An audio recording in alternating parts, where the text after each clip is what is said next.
minamasahe yung kapatid niya. Yan, isa.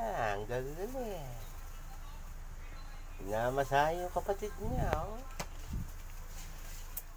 Ang galing talaga ni Isa. Okay, masahe pa. Galing talaga, oh. May bali siguro tong ating Isa na to. Wow! Sarap buhay pa. May taga-masahe pa.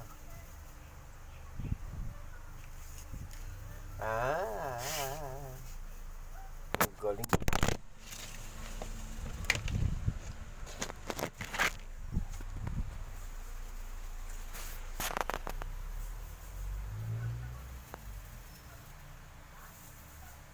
Okay, masahe pa. Masahe mo yung kapatid mo. Sarap buhay, oh. Umayaw na.